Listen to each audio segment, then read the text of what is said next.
Alors j'habite Meudon depuis 6 ans maintenant et ce choix s'est fait, je pense, comme beaucoup de gens, quand j'ai eu des enfants, quand j'ai eu mon premier enfant, où je cherchais désespérément un espace vert avec mon landau comme ça dans Paris et je me suis dit c'est pas possible.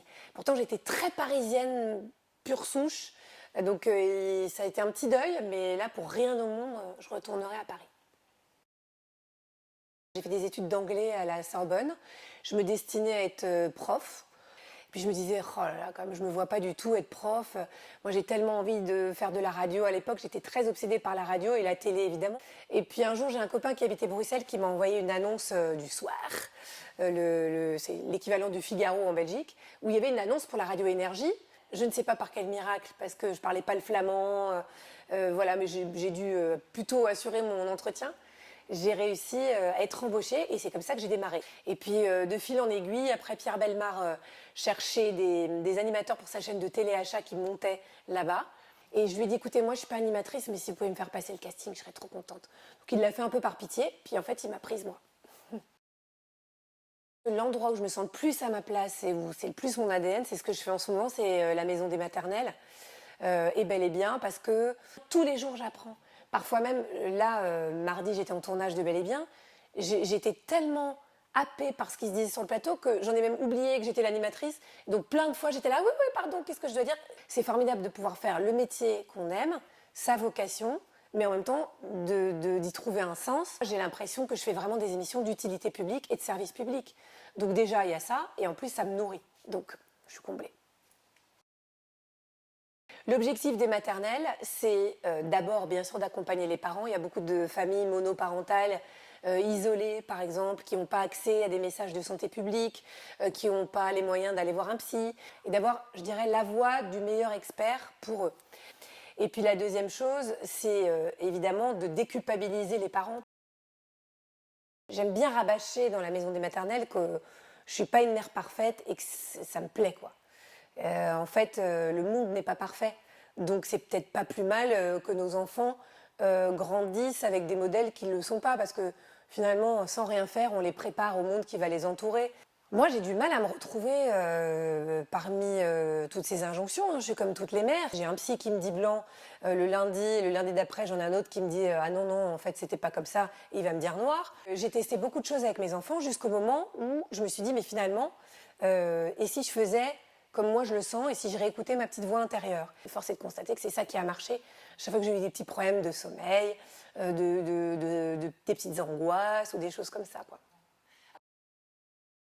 Sur les écrans en général, il y a plusieurs choses. Évidemment, on préférait que ça n'existe pas parce que ça nous complique la vie. Et c'est pareil pour les adultes parce que finalement, les adultes, on a tous des problèmes d'attention. Enfin, il y a beaucoup de conséquences qu'on ne mesure pas encore, je pense, de notre addiction aux écrans. Même si on a l'impression qu'on n'est pas addict, on l'est quand même un tout petit peu.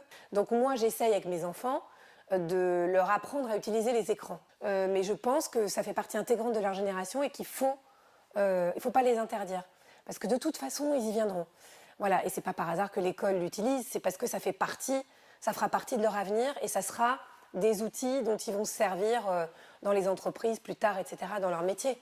Tout n'est pas à jeter, mais en revanche, il faut leur apprendre. Déjà, il faut que les parents prennent conscience qu'il ne faut pas mettre leurs enfants, en tout cas de face, reconnaissables sur les réseaux, parce que en fait, il y a une marque numérique. Donc ça veut dire que dans 20 ans, peut-être qu'il y aura un copain qui lui dira « Ah tiens, t'as vu, je t'ai vu sur le pot, là !»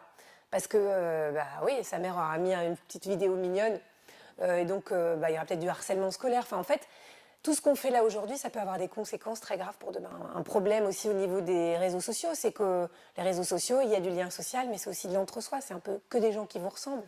Alors j'espère quand même que dans mes émissions, certes, il y a le développement personnel, il y a un peu de centrage sur soi, mais il y a aussi une ouverture sur le monde.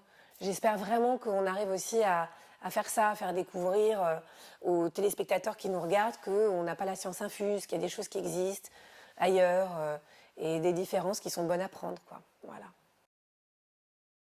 Il n'y a pas beaucoup d'émissions à la télé sur le développement personnel, enfin en tout cas vraiment dédiées. Dans Bel et Bien, je suis vraiment telle que je suis dans la vie, c'est-à-dire que à la fois c'est des sujets qui m'intéressent beaucoup, donc je vais dire j'ai un certain nombre de connaissances quand même sur le sujet, parce que ça m'intéresse, mais à la fois je ne suis pas une experte, donc je suis un peu celle qui prend par la main les téléspectateurs et qui, encore une fois, un petit peu comme dans la maison des maternelles, je suis un petit peu leur représentante sur le plateau. Moi, je suis pleine d'angoisse, je suis pleine de phobie, je suis pleine d'anxiété, je suis pleine de doutes. Là, on passe 1 heure à s'interroger sur notre état d'être humain, comment aller mieux, pourquoi on va mal, pourquoi on va bien.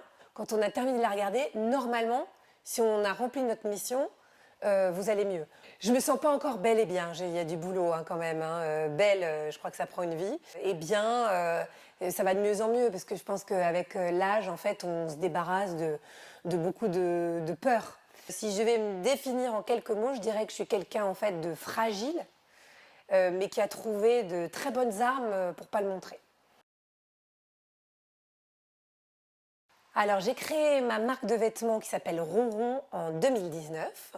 Je crée cette marque pour me dire un jour, j'aurai de toute façon besoin d'avoir d'autre chose que la télévision parce que la télé n'est pas éternelle. Et donc, peut-être que je serais contente d'avoir à côté une marque qui marche, etc. Donc, j'avais pas de pression. Ça a été facile dans la mesure où j'ai pas eu peur, mais ça a été très difficile parce que ça m'a demandé un travail de dingue, que pendant des années j'ai fait les colis dans ma cave moi-même, que j'y connaissais rien. Donc moi les usines m'envoyaient totalement paître. Je lui disais, mais oui, moi je voudrais bien faire 200 sweatshirts. Je trouvais que c'était énorme. Et moi elle me disait, mais enfin c'est pas du tout assez, moi. Cézanne, je fais 30 000 pièces. Ah, je disais, ah bon d'accord, ok. Donc je me suis heurtée à des difficultés auxquelles se heurtent toutes les personnes qui montent des marques de vêtements, parce que c'est vraiment un domaine très, très, très compliqué. Tout ça pour vous dire que j'ai pas vraiment eu peur, mais que ça a été énormément de travail, quoi. Alors moi, je suis totalement fan des podcasts. Toute petite, je planquais un transistor, comme on dit à ma génération, sous ma couette pour écouter les émissions de radio que j'avais pas du tout le droit d'écouter. D'ailleurs, elles n'étaient pas du tout pour moi. C'est devenu presque mon premier vecteur de culture. Et ça me fait penser un peu aux radios libres au début des années 80, c'est-à-dire que c'est un petit peu le bordel, quoi. Il y a quelque chose de très authentique, très vrai dans les podcasts qu'on ne trouve plus beaucoup dans les grands médias traditionnels. Et donc ça m'a donné envie d'en lancer un, évidemment, parce que ça faisait longtemps que je n'avais pas fait quelque chose. Et donc j'ai lancé un podcast qui s'appelle Ex, qui marche super bien, donc je suis très contente, et où ce sont des gens qui se livrent et qui racontent leurs histoires d'amour extraordinaires. Et ça dit beaucoup aussi de notre société, donc c'est une occasion évidemment de parler de beaucoup de faits de société. Chez les jeunes, allez, je vais dire, allez, les 20 trentenaires qui nous envoient des histoires, 80% se sont rencontrés par des applis de rencontres. C'est extraordinaire, mais je n'écoute pas que le mien, j'en écoute mais des millions chaque jour, j'adore.